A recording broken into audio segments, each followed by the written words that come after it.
Assalamualaikum warahmatullahi wabarakatuh.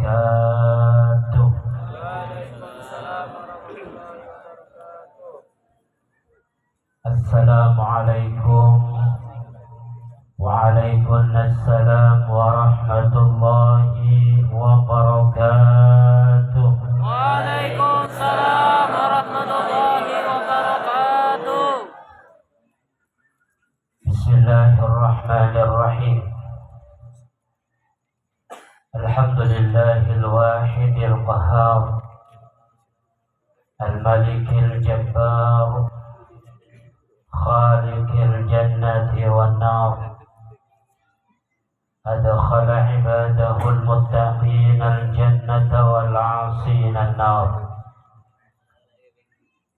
Wassalatu wassalamu ala al-mustafa al-mukhtar Sayyidina Muhammadin khairil bashar wa ala alihi wa sahbihi ila yaumil mahsyar. Subhanaka la ilma lana illa ma 'allamtana innaka antal alimul hakim. Rabbi shrah li sadri wa yassir li amri wahlul 'uqdatam min lisani yafqahu qawli. Amma ba'd. Hadratul mukarram wal muhtaram, para alim, para ulama, para asatidz wal ustadzat yang kami hormati serta yang kami ta'zimi, para ulama yang hadir pada malam hari ini, utamanya Kiai Haji Muhammad Hasib Syafi'i, yang terhormat Kiai Haji Abdul Aziz, yang kami hormati Kiai Muhsin Mu'jizat, yang kami hormati wabil khusus sahibul hajah, sahibul bait Kiai Muhammad Saleh, dan beserta para kiai yang hadir pada malam hari ini. Mungkin ada yang tidak kami sebutkan, namun tidak mengurangi rasa ta'zim kami pada antum semuanya. Dan yang kami hormati para tokoh masyarakat, tokoh agama, para sesepuh, bini sepuh, hadirin wal hadirat, Bapak Ibu yang dimuliakan Allah, serta adik-adik santri yang saya cintai. Alhamdulillah, kita panjatkan puja dan puji syukur kehadirat Allah Subhanahu wa ta'ala, yang mana Allah Subhanahu wa ta'ala telah memberikan banyak kenikmatan pada kita.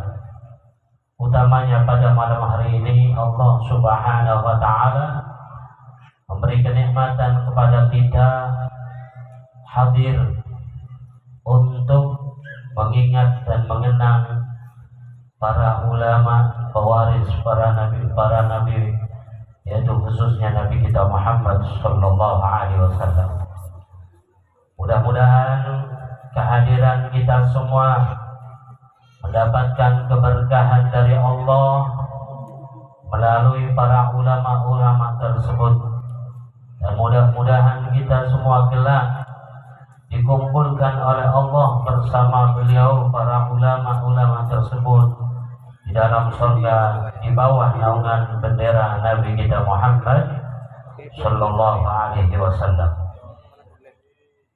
Salawat dan salam semoga selalu tercurahkan kepada junjungan kita Nabi besar Muhammad sallallahu alaihi wasallam sebagai suri tauladan yang telah memberi teladan bagi kita, utamanya di dalam beragama dan menuntut ilmu Allah Subhanahu wa ta'ala. Semoga kita nanti di yaumil qiyamah khususnya dapat syafaat Nabi Muhammad sallallahu alaihi wasallam. Utamanya mudah-mudahan kita dapat berkumpul dengan beliau dalam surga Allah. Amin ya rabbal alamin. Hadirin wal hadirat rahimakumullah.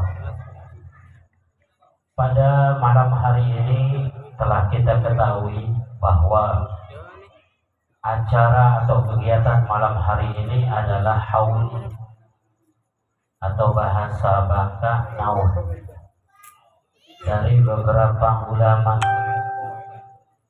Itu di sini ada Kiai Haji Mustafa, Kiai Haji Abdul Rahman, ada Kiai Haji Abdul Ghaffar, yang alhamdulillah kami beberapa kali bertemu dengan beliau, khususnya Kiai Abdul Ghaffar.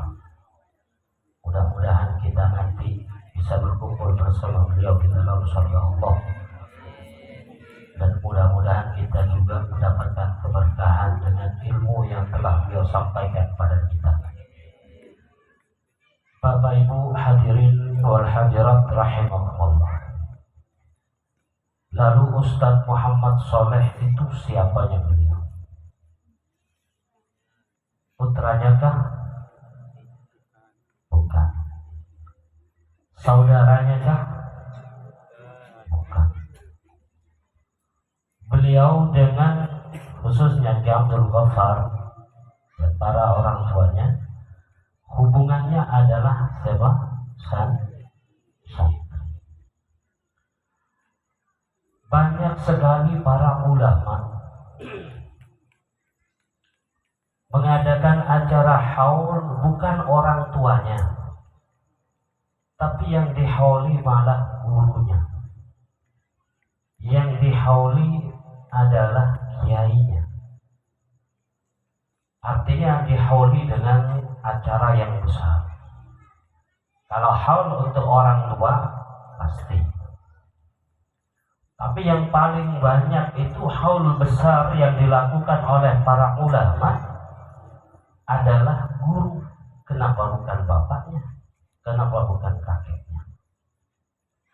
Ternyata ma'asyarul muslimin rahimakumullah, itu sudah menjadi, walaupun bukan wajib yang sangat wajib kepada santri, memang sudah menjadi tuntunan Nabi kita Muhammad sallallahu alaihi wasallam. Kenapa? Karena kata Rasulullah sallallahu alaihi wasallam, al-aba'u thalathatun. Orang tua itu ada 3 kata Rasulullah. Orang tua itu ada 3.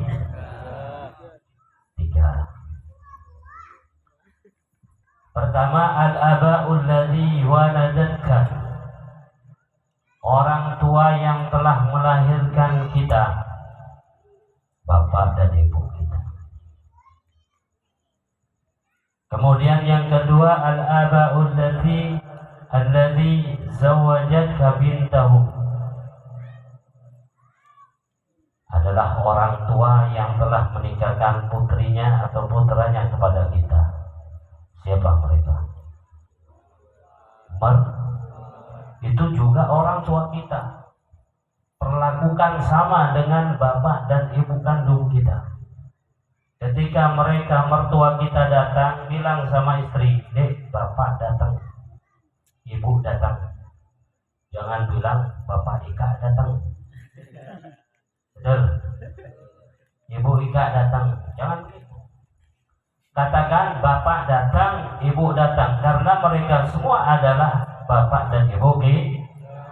Jadi kesopanan umat Islam, umatnya Nabi Muhammad, tidak membedakan antara orang tua kandung dengan mertua, karena itu adalah orang tua kita. Dan kita sama disuruh taat kepada keduanya, disuruh birrul walidain kepada keduanya. Bukan hanya birrul walidain kepada orang tua kandung saja, tapi juga diharuskan, diwajibkan birrul walidain kepada kedua mertua kita. Sudah punya mertua? Belum. Bayaji kata orang Arab, akan datang nanti, insyaallah. Mudah-mudahan panjang umur. Kemudian yang ketiga, ketiga kata Rasulullah, al-aba'u alladhi yu'allimuka wa hadhihi al-akhirah al-afdal, kata Rasulullah. Dan orang tua yang ketiga itu adalah orang tua yang telah mendidikmu. Dan yang ketiga ini yang lebih afdal, kata Rasulullah. Orang tua yang ketiga inilah yang paling utama, kata Rasulullah sallallahu. Dibanding mertua kita, orang tua yang ketiga ini yang lebih afdal. Bahkan dibanding bapak dan ibu kita sendiri, orang tua yang ketiga ini yang lebih afdal. Siapa? Orang tua yang telah mendidik, yang telah mengajarkan kita khususnya tentang ilmu agama Allah Subhanahu wa ta'ala. Dalam hal ini disebut dengan para ulama. Kenapa ke ulama itu lebih afdal, orang tua yang lebih utama daripada orang tua kita sendiri, apalagi dengan mertua kita? Bapak Ibu jamaah rahimahullah, kalau orang tua kandung yang diurus pada anaknya adalah urusan perut pakaian, paham? Betul? Urusan jasmani, urusan fisik, bahkan sampai mondok pun fisiknya masih diperhatikan sama orang tua kita. Dititip di pondok pesantren. Nah, makannya apa? Mama ini bayar loh, nah. Tempe, masa tempe terus? Di sini kan tren. Nah, tempe. Artinya orang tua kandung kita ini yang diurus fisik kita. Senang kalau melihat anaknya di pesantren itu gemuk. Sedih kalau orang tua melihat anak di pesantren itu kurus. Itu di zaman sekarang. Kalau zaman dulu beda.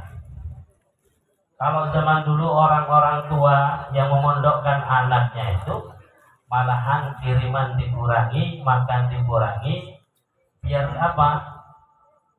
Biar banyak belanja. Bahkan orang tua dulu sedih kalau melihat anaknya di pesantren itu gemuk. Kata bapak ibunya, wah, nanti itu kayak anakku. Di rumah kurus, di pesantren gemuk. Kalau sekarang tidak. Tapi guru, ulama yang diurus bukan hanya sekedar jasmani. Dan orang tua yang ketiga atau yang disebut ulama itu apa, ngurus jasmani juga? Ngurus jasmani. Bukan hanya roh yang diurus, tapi jasmani. Mulai dari tidur, buang hajatnya diurus, betul? WC mampet guru, kiainya bilang, WC mampet. Padahal WC-nya sendiri mampet kadang. Tapi kalau WC santri yang mampet heboh ya. Begitu. Tempat tidurnya sendiri kiai kadang biasa aja, tapi ketika tempat tidur santrinya, sedih rasanya kalau santri tidak bisa tidur. Bukan hanya roh, tapi fisik. Bukan hanya roh yang dididik oleh orang tua yang ketiga atau para kiai, para ulama. Fisik juga. 24 jam diatur tentang ibadah. Begitu. Dan akan tetapi Bapak Ibu jamaah rahimahumullah, mungkin mudah-mudahan di sini tidak. Ketika ada seorang guru punya kesalahan sedikit saja sama santri, ngomelnya orang tua sama kiai. Ada orang tua yang seperti itu di sini? Hah? Ngomel. Benar ya?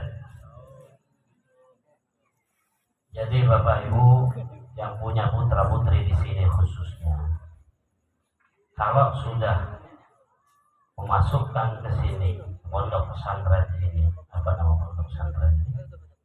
Nurul Hikmah Al-Azhar. Sudah siap pasrahkan lahir batin sudah. Gitu. Lahir batin sudah pasrahkan. Dan tidak ada ceritanya guru itu ingin menjadikan putra putri bapak ibu anak yang tidak baik. Bukan sekedar fisik, guru itu yang dididik yang paling utama adalah ruh. Ruh anak kita. Kalau bapak ibu hanya fisik, mikir makan dan pakaian, tempat. Tapi kalau guru bukan sekedar itu, ruhnya. Bahkan agar supaya anak ini selamat di dalam kubur dan di akhirat, bagaimana? Itu guru. Makanya Rasulullah mengatakan guru itu adalah orang tua yang paling utama.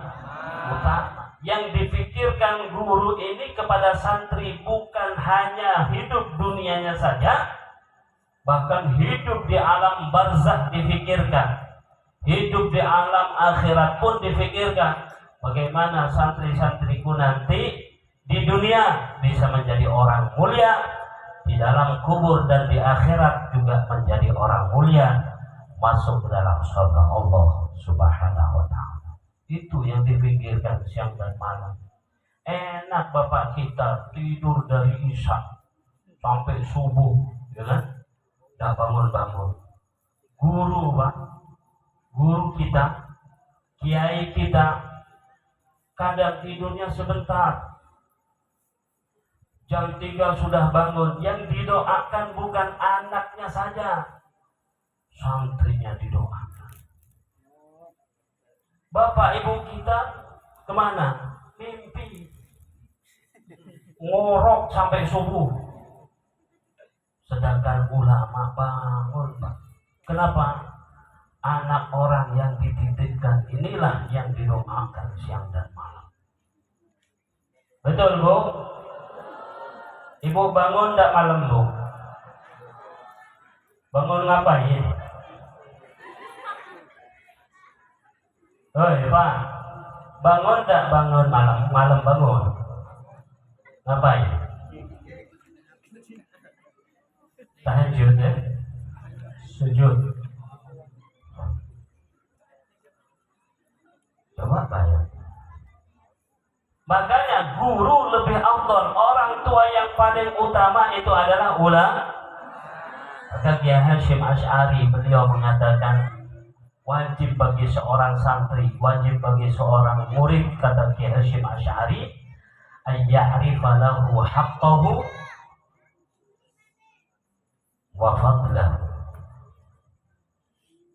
Bagi santri itu harus tahu, harus selalu ingat terhadap hak-haknya guru dan keutamaan guru. Wala yansa bidu'aihi muddata hayatihi wa ba'da mamatih.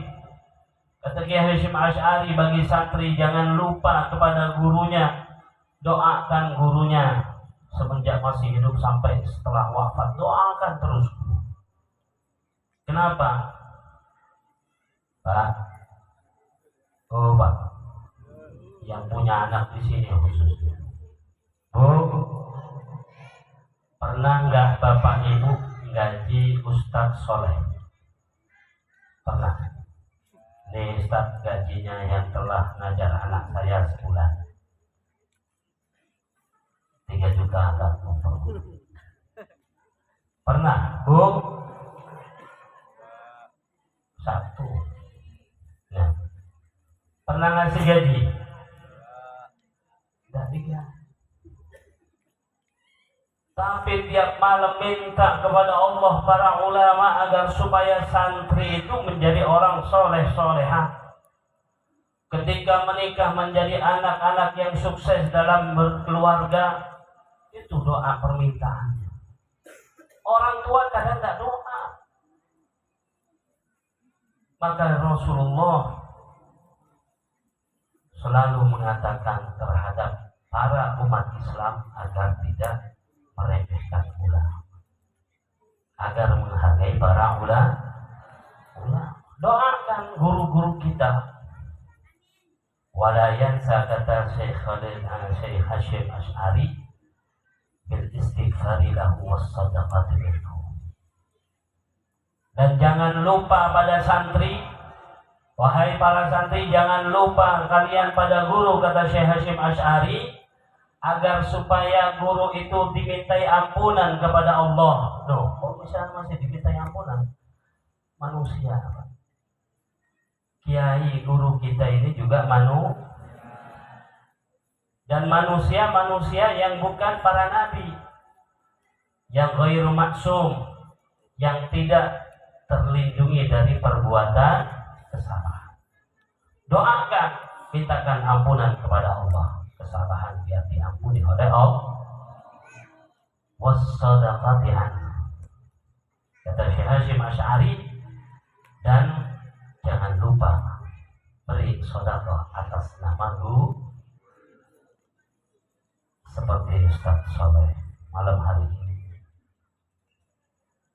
Beliau sampai ngajak santri-santri dan wali santrinya untuk sama-sama mendoakan gurunya, sama-sama memintakan ampun untuk gurunya, bahkan memberi sedekah atas nama gurunya.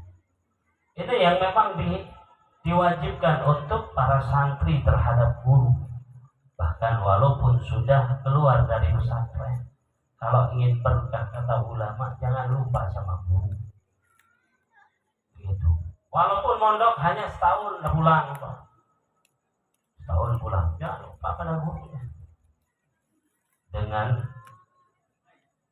ingat selalu pada guru, baik dengan secara doa, apalagi dengan materinya, insya Allah hidupnya akan diberkahi oleh Allah Subhanahu wa ta'ala. Nah, itulah dilakukan oleh para ulama. Kenapa yang dihauli bukan bapak dan ibunya, tapi gurunya? Karena ingin mengikuti ajaran Nabi kita Muhammad Sallallahu Alaihi Wasallam. Dan kita nanti seperti itu kalau sudah pulang. Ma'asyiral hadirin wal hadirat rahimakumullah. Siapa lagi kalau bukan guru yang diikuti kita? Langkah guru-guru kita tidak lepas dari langkah Nabi kita Muhammad Sallallahu Alaihi Wasallam. Mengikuti guru berarti mengikuti Nabi kita Muhammad Sallallahu Alaihi Wasallam. Maka dari itu, khususnya pada zaman ini, kita harus sering-sering dekat dengan para guru, para ulama. Ikuti kajian para ulama, ikuti saran para ulama. Kenapa? Karena ulama itu pasti akan mengajak dan mengarahkan kita ke jalan yang lebih baik, ke jalan yang lebih benar. Siapa pergaulan yang paling bagus? Bergaul dengan para ulama, bergaul dengan para bergaul yang paling bagus ini dengan para ulama, para santri. Apalagi zaman sekarang, naudzubillah, sekarang ini Indonesia sudah kacau. Indonesia moral sudah hilang, bukan habis lagi, hilang. Sampai dijuluki terkenal dengan tsunami moral. Kenapa? Moral bangsa kita ini, anak-anak remaja khususnya, sudah di luar kodrat manusia, sudah di luar norma-norma manusia. Kalau beberapa tahun yang lalu sampai sekarang sebenarnya itu terjadi pergaulan bebas, hubungan seksual di luar pernikahan itu banyak, tapi dilakukan oleh orang lain. Yang sekarang ini, naudzubillah, sampai terjadi hubungan antar saudara.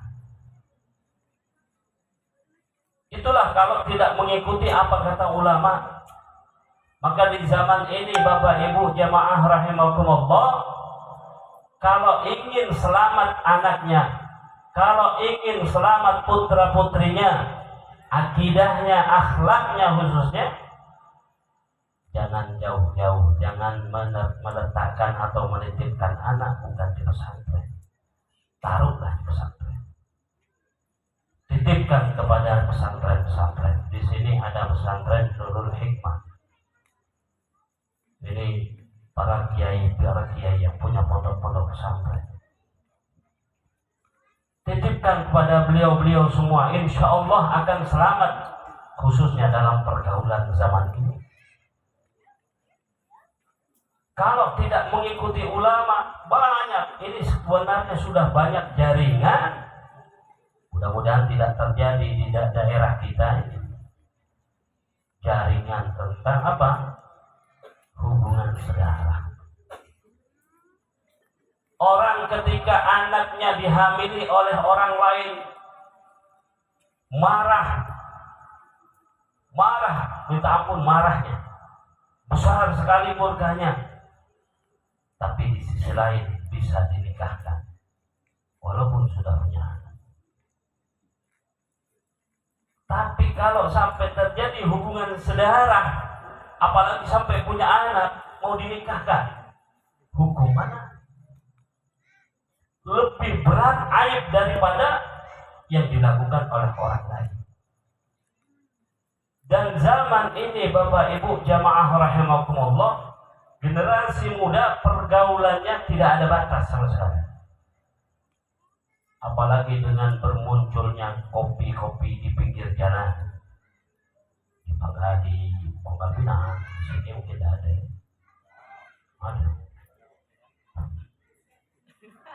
Masya Allah, kalau suruh ngaji hadir majelis sejam saja pening, gelisah, ngopi sampai subuh, tak gelisah.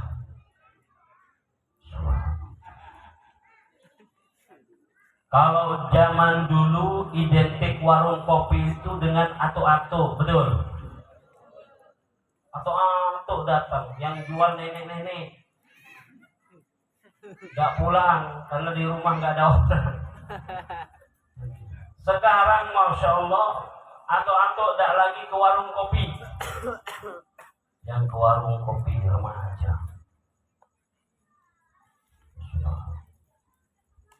Jadi kalau tidak kita didik anak kita di pondok-pondok pesantren, naudzubillah, takut terjadi apalagi yang namanya hubungan saudara. Kenapa? Banyak orang tua laki perempuan sibuk dengan cari dunia. Dari pagi bapaknya berangkat kerja, ibunya juga. Sore kadang malam pulangnya.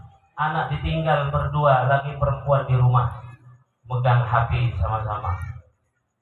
Akhirnya akhlak tidak punya, ilmu tidak ada, memfilter hidupnya tidak ada, terjadilah hubungan antar saudara. Naudzubillah. Tidak ada tempat yang paling baik untuk mendidik anak dibanding pondok-pondok pesantren. Mudah-mudahan pondok pesantren ini semakin makmur, semakin banyak santrinya, bahkan semakin banyak orang-orang yang menitipkan putra-putrinya. Dan mudah-mudahan dari pondok pesantren ini keluar para ulama yang menjadi penerus Nabi kita Muhammad sallallahu alaihi wasallam.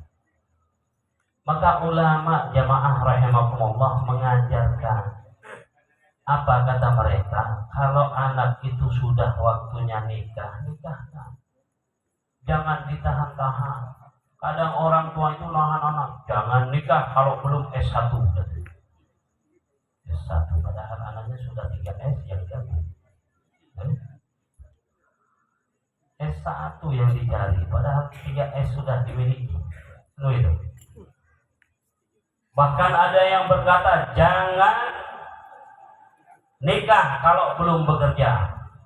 Sedangkan umur semakin bertambah, nafsu semakin tinggi. Betul? Walaupun anak santri bukan ada nafsu-nafsu, Pak, tapi ilmu yang memfilter mereka. Ilmu dan akidah dan akhlak yang mencangkram sebagai rem mereka, sehingga nafsu itu terhilang, terpadamkan atau dilemahkan dengan ketakwaannya kepada Allah Subhanahu wa Ta'ala. Kalau tidak ada akhlak ilmu Allah tentang hukum-hukum Allah, mungkin sama dengan mereka yang tidak belajar di pondok-pondok pesantren. Alhamdulillah. Jangan sampai ngekang anak, kalau belum bekerja jangan nikah. Akhirnya seperti itu kejadiannya. Banyak orang menikahkan anak, anak sudah gunting. Saya pernah diundang salah satu tetangga. Ustaz, hari Minggu nih kan, kami undang. Oh, cara apa? Nikah anak saya. Tolong ada nanti doa ya. Sudah. Dapat 3 bulan undang lagi Bapak. Undang lagi, dapat 3 bulan undang lagi. Tidak apa-apa, ada acara biasalah. Kalau sini pasti ada acara. Apa acaranya? Akikah, cukur cucung. Acara akad, acara akik, cukur cucung. Cucu Bapak? Iya. Dari yang mana Pak? Yang kemarin Ustaz pakai doa ya.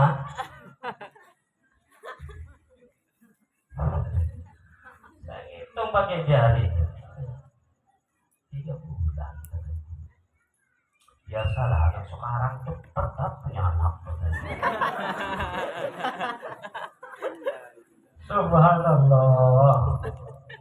Padahal secara medis itu kalau anak lahir umur 7 bulan itu prematur, yakin itu prematur, betul? Ini lahir 3 bulan 3 kilo. Rambutnya panjang, dicukur 3 bulan. Itu apa tandanya? Itu adalah sebelum pemilihan ada pencoblosan.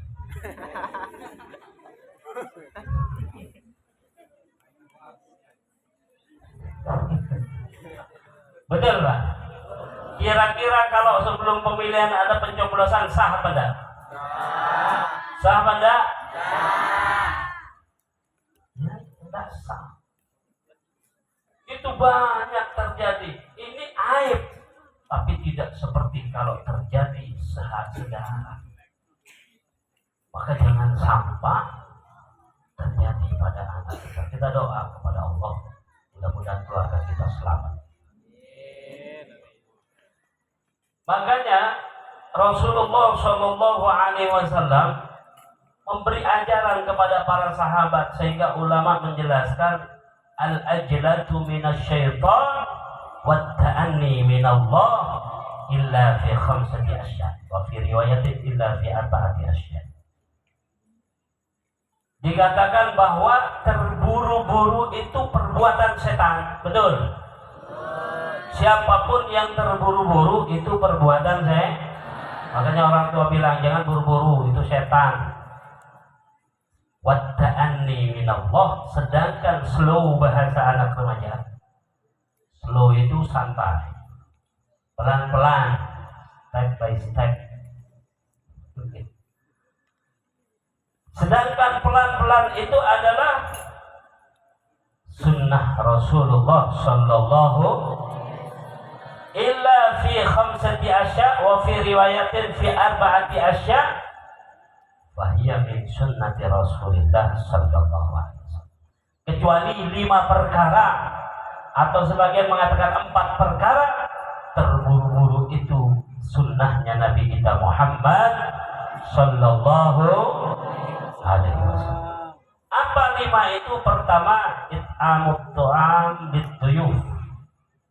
Pertama, ngasih suguhan terhadap tamu. Lebih cepat, lebih bagus. Begitu tamu datang langsung kasih air, kasih kopi, kasih kue. Jangan nunggu tamu gelisah. Kadang orang Pak sampai tamunya tengok kanan tengok kiri, tidak makanan minum ada. Kata guru pahit. Kata tamunya pahit. Bahkan ada tamu yang nyindir gini, Bapak, kami ini mau ke Pasir Padi, lewat mana oh? Bapak dong Suah sih, tapi lewat mana itu? Lewat air hitam oh. Kita kopi sudah. Air hitam. Ada juga tamu karena tidak keluar kopinya, nanya, Pak ada yang buka warung nggak sini? Enggak apa? Nak beli kopi. Subhanallah. Ini tuan rumah pelit namanya. Ya, begitu. Kalau ada tamu, segera suguhi, Pak. Paham ya? Biar tamu itu betah. Begitu. Biar tamu sebab tamu itu jamaah rahimakumullah. Bukan datang begitu saja. Ada 90 rahmat Allah yang Allah ikut sertakan dengan tamu ketika tamu itu datang ke rumah kita. 90. Sehingga kalau di rumah itu ada kesulitan, Allah hilangkan kesulitannya. Kalau di rumah itu ada orang yang sakit, Allah sembuhkan penyakitnya.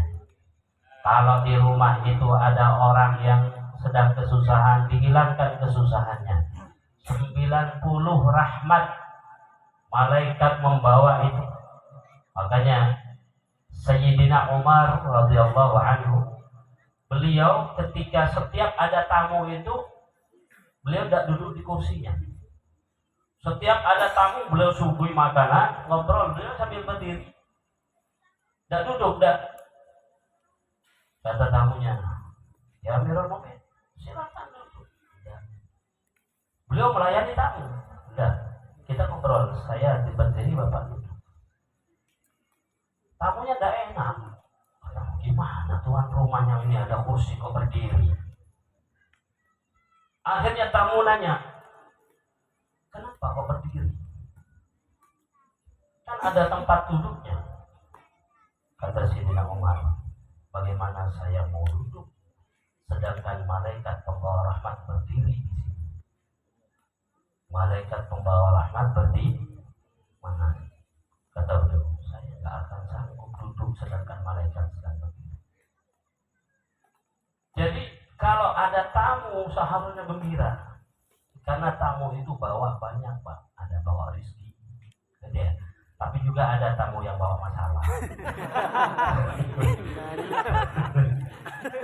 Itu kan 1001 itu. Yang banyak itu bawa rezeki. Yang bawa masalah itu juga. Tapi jangan dihitung yang bawa masalah.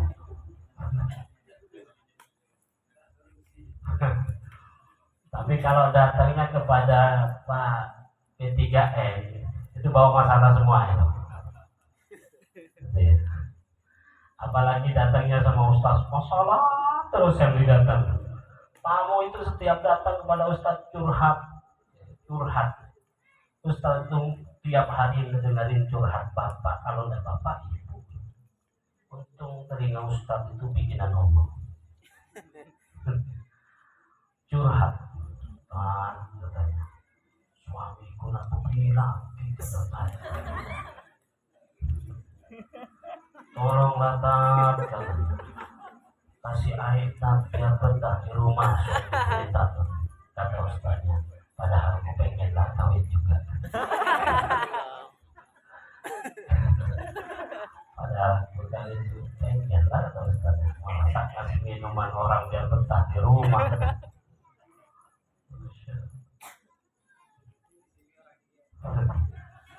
Yang pertama, jadi kata Rasulullah, semakin cepat memberikan suguhan pada tamu semakin bagus. Gitu. Biar tamu itu betah, biar rahmat itu berjujuran datangnya dari Allah Subhanahu wa ta'ala. Kemudian yang kedua, dafnul mayyit idza tahaqqaqa mautuhu, atau disebutkan tajhizul mayyit idza tahaqqaqa mautuhu. Yang kedua, ngurus mayit, khususnya dimakamkan mayit secepatnya itu lebih bagus. Semakin cepat semakin, tapi idza tahaqqaqa mautuhu, kalau memang benar-benar sudah belum mati lah dikubur. Kalau benar-benar sudah meninggal. Tapi kadang Pak, kalau urusan ngubur orang meninggal itu, orang memang walaupun tak tahu tentang hadis Rasulullah, cepat kubur katanya. Cepat kubur. Ya Bu, begitu lakinya meninggal, cepat, kata istri, cepat kubur. Apalagi yang istrinya meninggal, suaminya tidak nunggu sama sekali, kuburlah cepat katanya. Nak cari ganti yang istri. Subhanallah. Cepat. Nah itu al-ajlah min sunnati Rasulullah. Jadi termasuk terburu-buru merupakan sunnah Nabi Muhammad Sallallahu Alaihi Wasallam. Ada orang meninggal.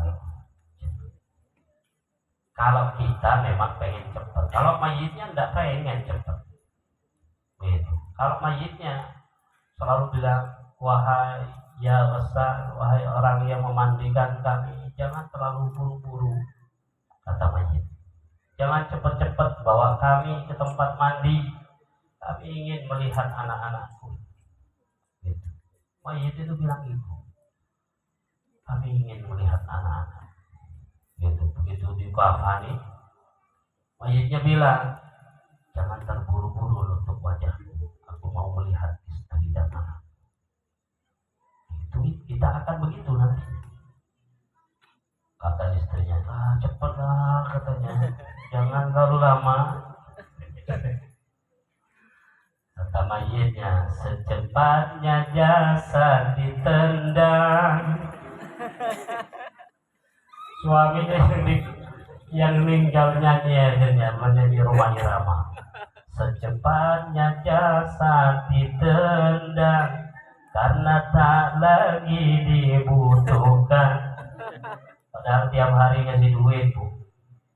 Begitulah tak bernyawa, cepatlah kubur katanya.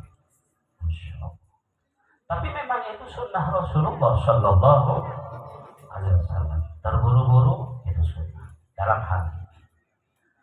Kemudian yang ketiga, terburu-buru termasuk sunnah Nabi kita Muhammad Sallallahu Alaihi Wasallam, at-taubatu minadz-dzambi, taubat dari perbuatan dosa. Jangan nunggu tua. Ayo tobat yuk. Dia muda. Kenapa kok suruh cepat-cepat taubat itu? Karena umur kita nggak tahu. Berapa banyak anak yang menunda-nunda taubat sebelum waktu yang ditentukan mereka meninggal terlebih dahulu.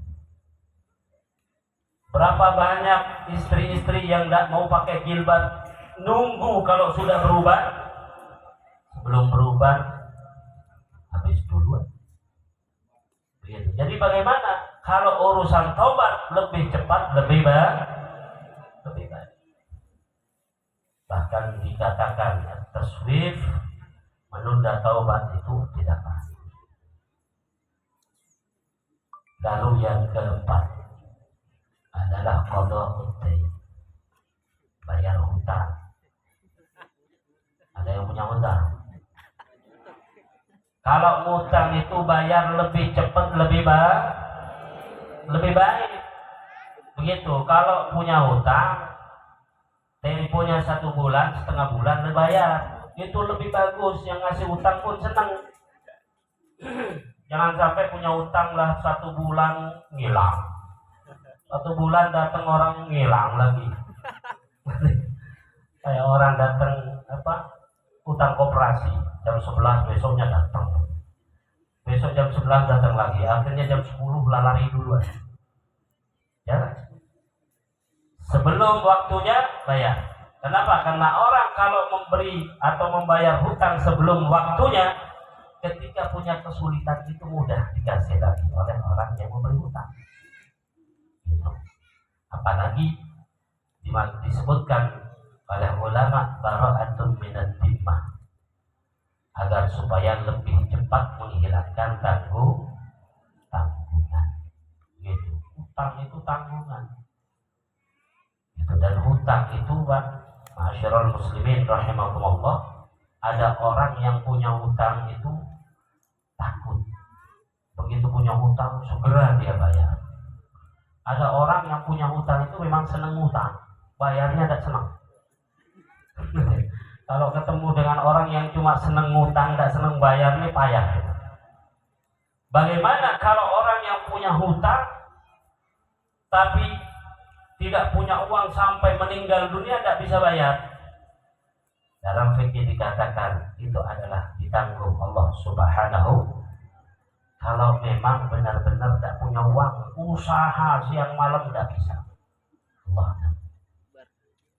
Tapi kalau hutang tidak dibayar sampai meninggal dunia bukan karena tidak punya uang, tapi karena lari dari hutang, nah itu nanti akan datang di hari kiamat orang-orang yang nagih hutang.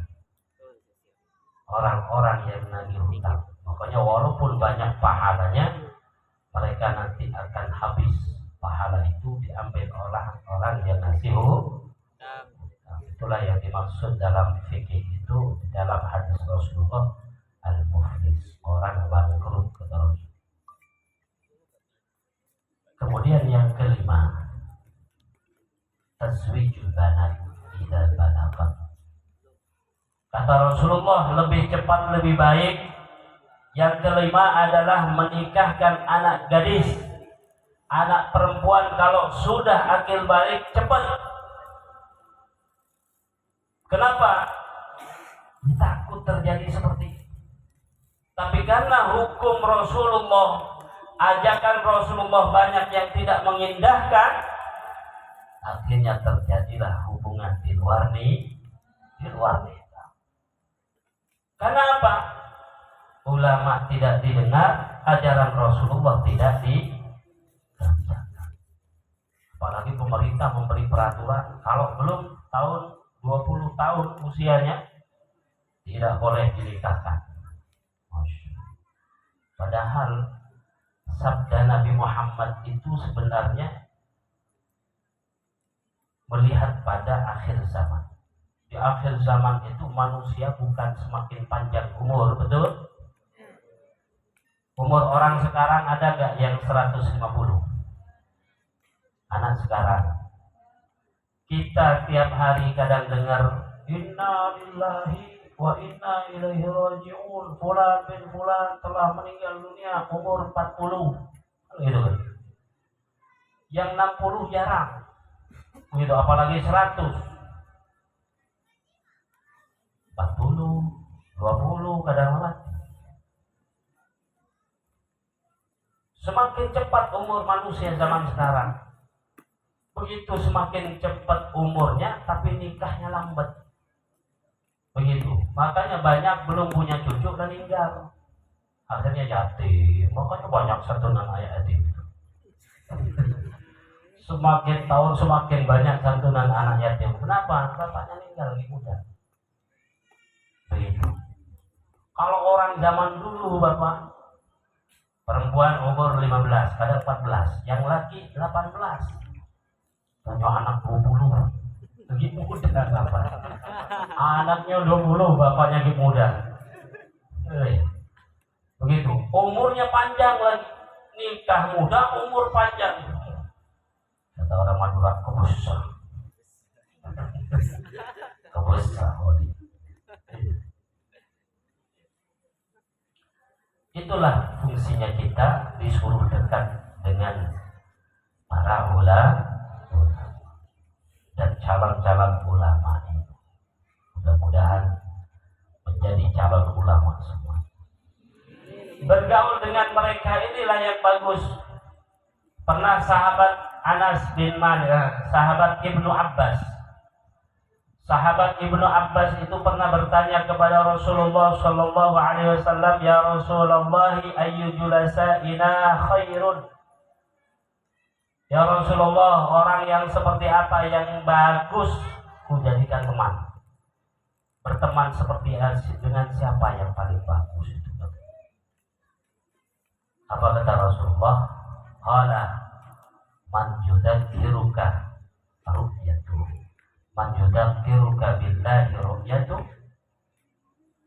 wa yuzadu ilmaka mantiqu, wa yudzakiruka bil akhirati ilmu. Kata Rasulullah, yang bagus kalian, yang paling bagus kalian temani, jadikan teman itu adalah orang yang pandangannya itu selalu mengingatkan kamu kepada Allah Subhanahu wa Ta'ala. Kalau memberi pendapat selalu ingat kepada Allah, selalu mengajak kita kepada Allah. Nah, itu kawan ini. Siapa yang seperti itu? Anak santri. Anak santri, salat, kan gitu kan? Ngaji. Begitu tiap hari. Ada enggak anak-anak yang di luar? Tidak ada. Wa yuzadu ilmaka mantiquh, dan orang yang bisa menambah ilmu ucapannya. Kalau berbicara selalu menambah ilmu. Nah, itu kawan nih. Ngobrol, tapi dalam obrolan itu kok semakin bertambah ilmu. Nah, itu datangnya orang seperti itu. Siapa? Para santri, para ulama. Itu wa yudzakiruka bil akhirati ilmu, dan ilmunya selalu mengingatkan kepada kita tentang akhirat. Nah, itulah yang harus ditemani kata Rasulullah. Insya Allah kalau berteman dengan mereka selamat dunia akhir. Mudah-mudahan sekali lagi kita doakan santri-santri pondok pesantren Nurul Hikmah ini menjadi santri yang menjadi penerus Nabi kita Muhammad Sallallahu Alaihi Wasallam. Rezekinya dimudahkan oleh Allah, pesantren ini dimakmurkan oleh Allah dengan santri ilmu dan rezekinya. Hanya ini yang bisa kami sampaikan. Saya minta maaf yang sebesar-besarnya jika ada kekurangan dan kekhilafan. Kepada Allah saya minta ampun. Untuk itu sebelum kami akhiri dengan ucapan salam, tadi diminta untuk menutup dengan doa. Untuk itu mari kita berdoa bersama kepada Allah Subhanahu wa Ta'ala. Bismillahirrahmanirrahim. Alhamdulillahirabbil alamin. Hamdan yu'affi ni'amahu wa yu'affi mazidah. Ya Rabbana lakal hamdu kama yanbaghi li jalali wajhika wa 'azimi sultanik. Allahumma shalli wa sallim ala sayyidina Muhammad wa ala ali sayyidina Muhammad. Allahumma inna nas'aluka mujibati rahmatika wa 'azami maghfiratika wa salamata min kulli ithmin wal ghanimata min kulli birrin wal fawza bil jannati wan najata minan nar. Allahumma lakal hamdu syukra wa lakal mannu fadla wa anta rabbuna haqqan wa nahnu 'abiduka lika wa talafta zalidhalika ahla. Ya muyassira kulli 'asir wa ya jabira kulli kasir wa ya sahiba kulli farid wa ya mughniya kulli faqir wa ya muqawwiya kulli da'if wa ya ma'mana kulli makhif. Yassir 'alaina kulli 'asir wa taysirul 'asir 'alaika yasir. Allahumma ya man la yahtaju ila al-bayan wa at-tafsir hajatuna kathir wa anta 'alimun biha wa khabir. Allahumma inna nakhafu minka wa nakhafu man yakhafu minka, nakhafu man la yakhafu minka. Allahumma bihaqqi man yakhafu minka najjina mimman la yakhafu minka. Allahumma ya Allah bihaqqi fadlika wa judika wa karamika wa ta'zika sultanik wa bihaqqi ismika al-'azim al-'azam bi ismi Muhammad sallallahu alaihi wasallam nabiyyuka wa habibuka wa rasuluka, nas'aluka ya Allah taqabbal ma qara'nahu min al-fatihati wa ghayriha wa wasil mithla thawabiha ila nabi Mustafa Muhammad sallallahu alaihi wasallam wa alihi wa sahbihi ajma'in wa ila hadratil jami'il ulama al-'amilin wa syuhada wa salihin fi masyariqil ardi magharibiha wa bahriha khususan hadratil awliya tis'a al-ma'ruf wa nisama wa jami'il ulama wa lawliya al-maqsud khususan hadratil sultan min awliya syahra qadir jalani sudah mengatakan Abdullah al-Haddad wa Abdullah al-Syatiri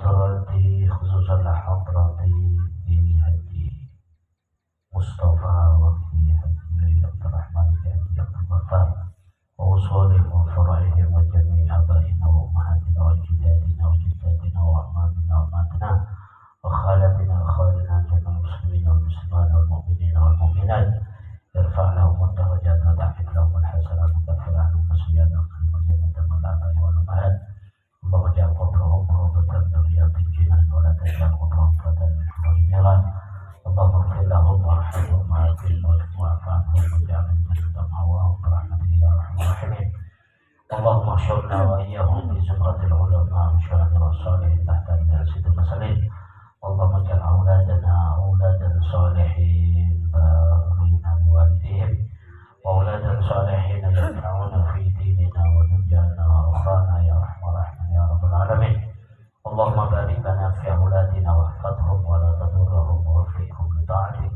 وارزقنا برهم برحمتك يا ارحم الراحمين ربنا اتنا في الدنيا حسنه وفي الاخره حسنه وقنا عذاب النار وصلى الله على سيدنا محمد وعلى اله وصحبه وسلم والحمد لله رب العالمين والسلام عليكم ورحمه الله وبركاته.